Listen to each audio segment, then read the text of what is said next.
These stories are flooding in like this.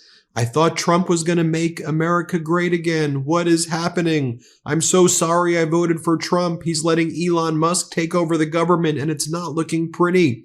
He is taking away cancer research funds and now my family with cancer might not get the help they deserve. I thought Trump was going to make things better. Or this one right here.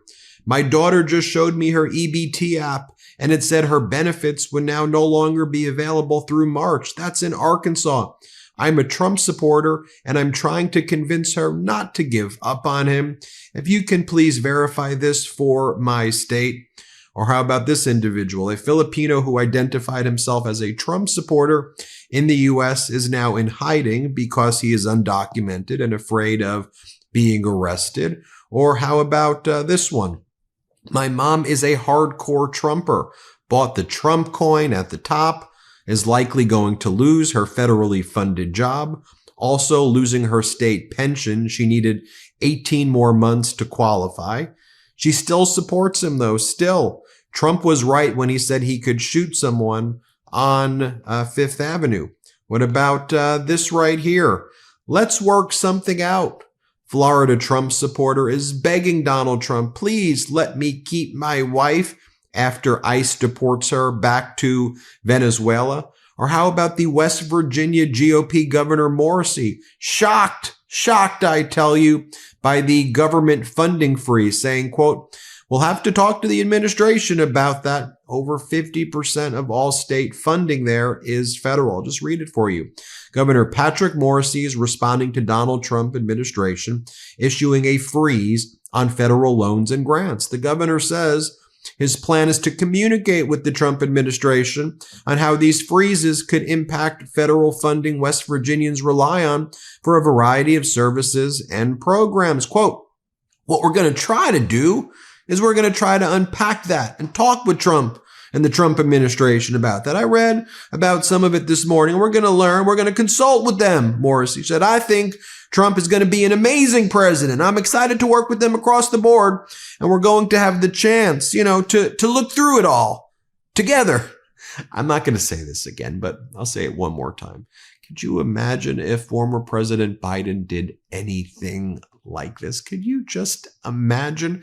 I mean, Trump is literally destroying these red states as well. And they're still like, I think this is going to be amazing. I think this is going to be fantastic. Just cut off all of our funding, take away our jobs, take away our health care, create mass confusion. Do it to us, Donald. Do it to us. I think you're going to be amazing. And maybe you can get us angry about something. What do you want to talk about, Donald? You want to talk about a volleyball player at San Jose State? You want us to focus on that? Should that be what we really pay attention to? By the way, if you look at the posts on the Fox YouTube channel, you see things like this. They're calling Trump a dictator there. They're like, well, aren't the point of checks and balances to make sure not one branch would be able to control too much power? And we created a separation of powers. And someone goes on the Fox comments, I thought Congress controlled the purse of the United States. Why doesn't he ask them to pass a spending bill? Exactly. If Republicans control the House and they control the Senate and they control the White House, if you don't like the budget that was previously agreed to, made into a law where certain things are required to be funded, you can't steal the funds. I know Donald Trump is a fraud. I know he is a felon. I know he is a sexual assaulter. I know he is someone who bankrupts things and thinks everything is mine, Greenland mine, this is mine. But these funds, Donald, belong to the American people. They've been allocated already by law. And Trump's impounding, taking these funds, impoundment, which is a violation of the law. And as this comment says, yes, if ultimately, Donald, you and the Republicans want to pass a law and change the budget, why don't you do that? Pass it, take votes, go through the process, and not be a dictator from day one. Let me show you this right here. Associated Press, Mesa, Arizona. Enrique Lopez votes sporadically, but he bought into Donald Trump's vows to fight for everyday workers, helping the Republican flip Arizona last year. Then the home construction contractor watched how the billionaire president opened his second administration. Quote, "So the rich control the poor, I guess. They do whatever they want. They get away with it," Lopez said after seeing Elon Musk, the world's richest man, and other tech moguls, notably Meta's Mark Zuckerberg and Amazon founder Jeff Bezos, at Trump's limited seat indoor inauguration. The 56-year-old Lopez, a resident of the Phoenix exurb, Apache Junction, said he was also struck by the president's lack of emphasis on housing costs or consumer interest. Quote, "I didn't hear anything about him helping the people out." You thought he was going to help the people out? You thought he was going to help labor? You thought he was going to help anybody other than the billionaire? Where were you during Trump administration 1? Like, don't y'all remember what went down? But what he's really doing right now, Enrique, he's making posts like this, taking credit for the rain in California. Let it flow. Let it flow. He's doing memes of himself, claiming that he turned on a faucet. He turned on a spigot. He turned it on. And that's how the water flowed. He's responsible, taking credit for the most ridiculous things over and over again. He's making Mark Zuckerberg pay him $25 million to settle some BS lawsuits where he sued Zuckerberg for blocking his account after the January 6th insurrection. Zuckerberg had to pay him $23 or $22 million to a future presidential library and $3 million for legal fees. How utterly embarrassing can you get? I mean, for Zuckerberg, for him, for people who voted for Donald Trump. But let's get back to it. So Donald Trump was asked, remember he was asked, can you take a quick question on government funding? Hey, Donald, a lot of people are confused. You put out this memo. You then issued a retraction of the memo. And then your press secretary made a statement saying that the freeze is still in place. Then Alina Habba, your other main advisor, said the freeze is still happening. The freeze is still happening. Your lawyers were in court claiming that there was no longer a freeze. But the judge in federal court in Rhode Island, as the judge looked at it in Washington, says, but you're saying that there is a freeze and it's actually having an impact on things. So, Donald, you want to talk about it? You're holding a press conference where you're saying a lot of weird crap.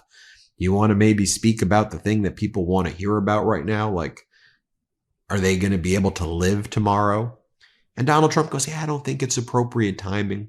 I don't think it's appropriate timing. Here, watch this. Thank you. Mr. President, government funding. Can you take a quick question on government funding? Pause. I don't think this is appropriate timing, really. I respect that, but I don't think it's appropriate. I can just tell you government is doing very well and we're cutting way back, but this is not the appropriate time. Thank you.